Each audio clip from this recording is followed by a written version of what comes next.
सतगुरु के साजे निवाजी प्यारी साज संगत जी, प्यार और सत्कार से कहना धन निरंकार जी। सबसे पहले सतगुरु निरंकार दातार निरंकारी राजपिता जी, साज संगत माँ का दासी शुक्राना करती है और आप जी के आशीर्वाद से ही दासी ये विचार रखने जा रही है।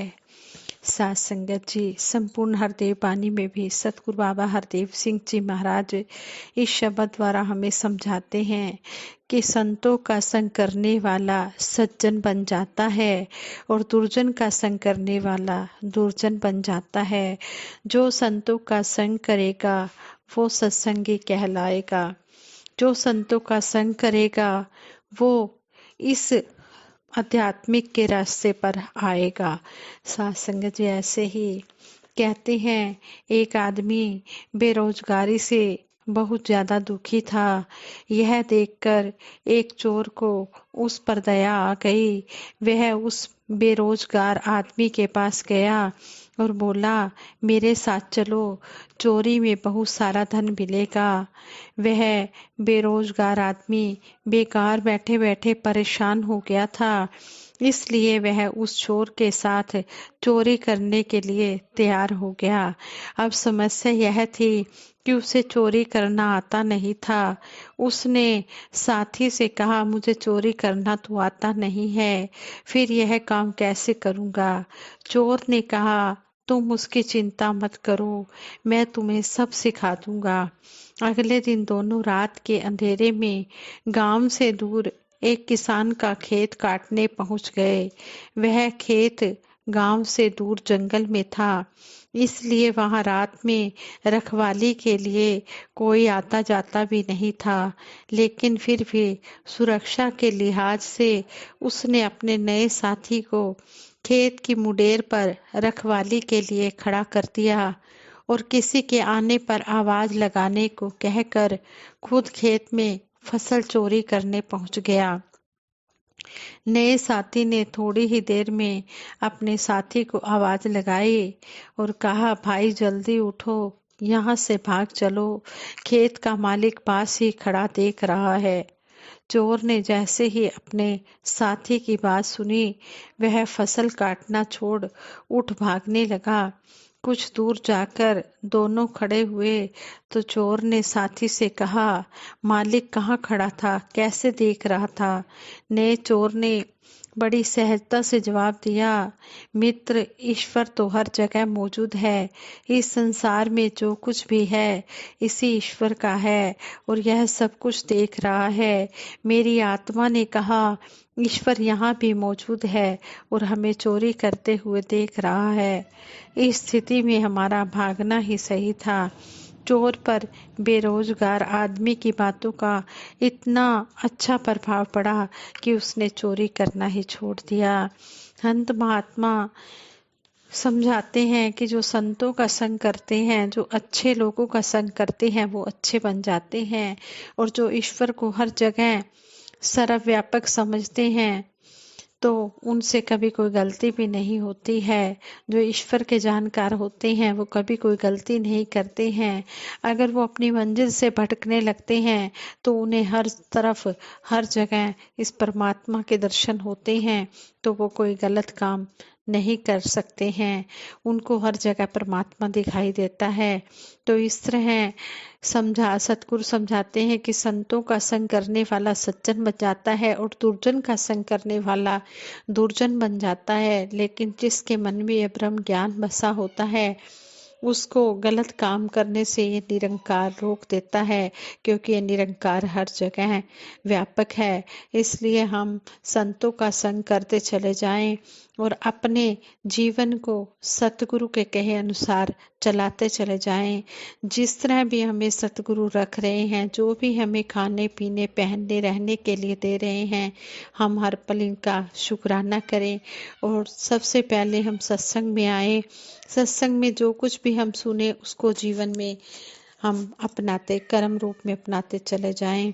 हमने ये सब सुना भी है कि हमने यह सब सुना भी है कि हमारे जीवन में ये अच्छी बातें सिर्फ बोल तक के नहीं रह जाएं, कान में घुस के सिर्फ दूसरों को सुनाने के लिए नहीं रह जाएं, बल्कि हमारी सोच में, हमारे व्यवहार में, हमारे कर्मों में भी ये बातें झलकें। जिस तरह संपूर्ण हरदेव वाणी की बात हो रही है कि अपने जीवन में सुख की प्राप्ति के लिए हमें क्या रास्ता अपनाना है।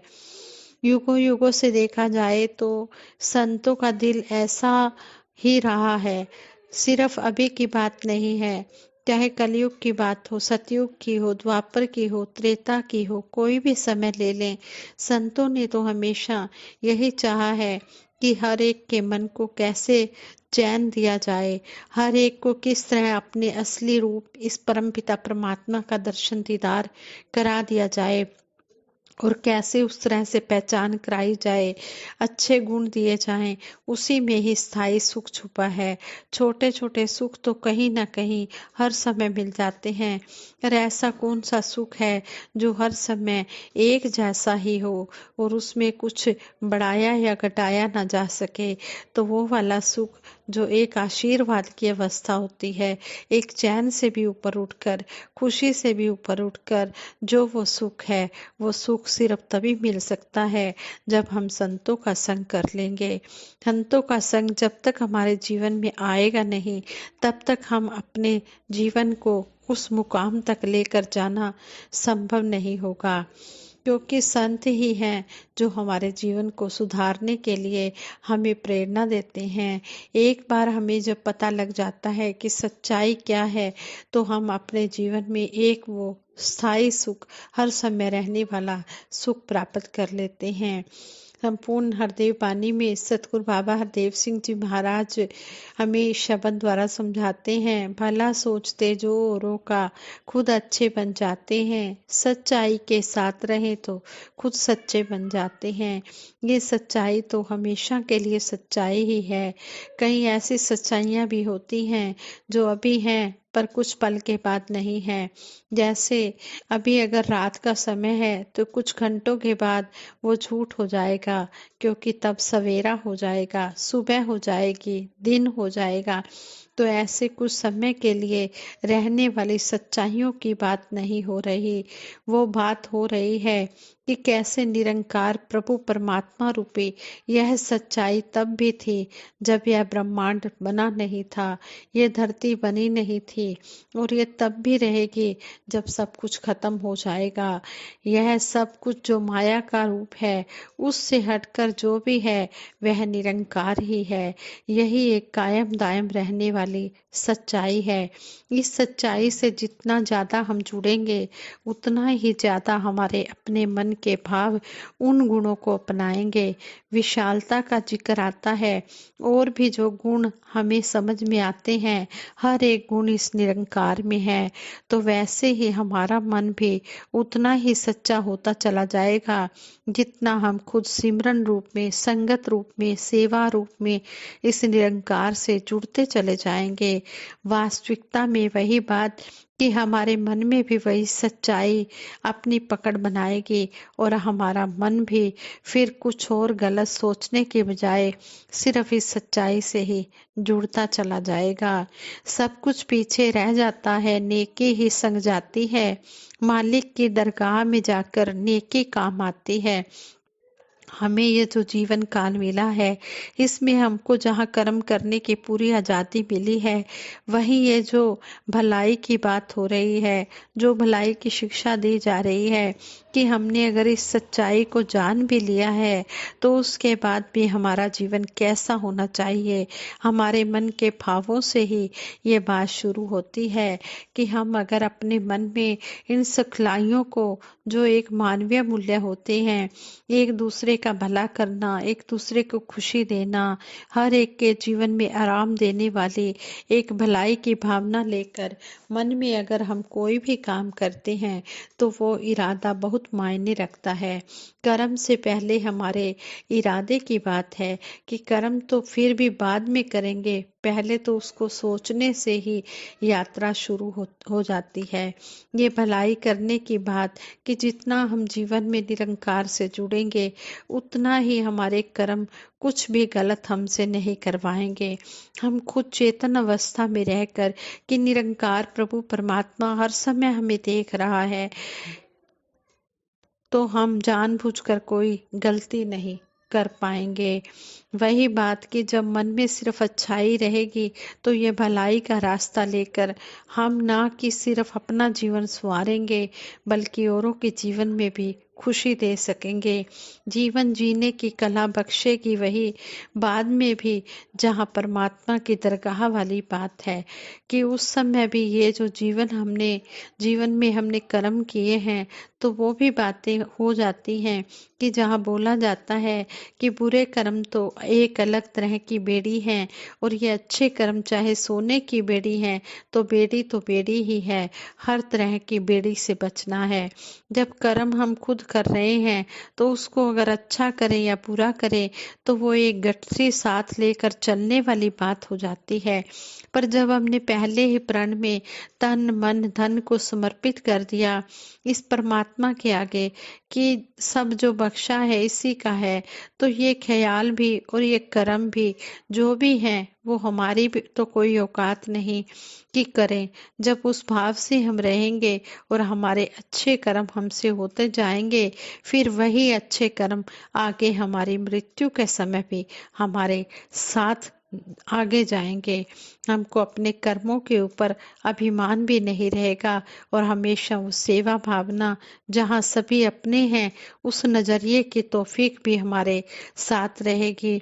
यही सभी से कामना करते हैं कि निरंकार की जो पहचान हमें मिली है हमको अपने कर्मों में एहसास हमेशा रखना है। साथ ही अपने आप को तो ठीक रास्ते पर सेल्फ करेक्शन मोड आत्म सुधार मोड पर रखकर हर चीज को करना है और साथ ही ये कोशिश भी हो कि हम जितने भी हैं और हमारे जानने वाले हैं हम उन तक भी ये सच्चाई की आवाज पहुंचाएं कि जिस तरह हमको ये तौफीक मिली है दातार कृपा करे हर एक के घर में ये ज्ञान उजाला हो और उनको भी ये रोशनी मिले।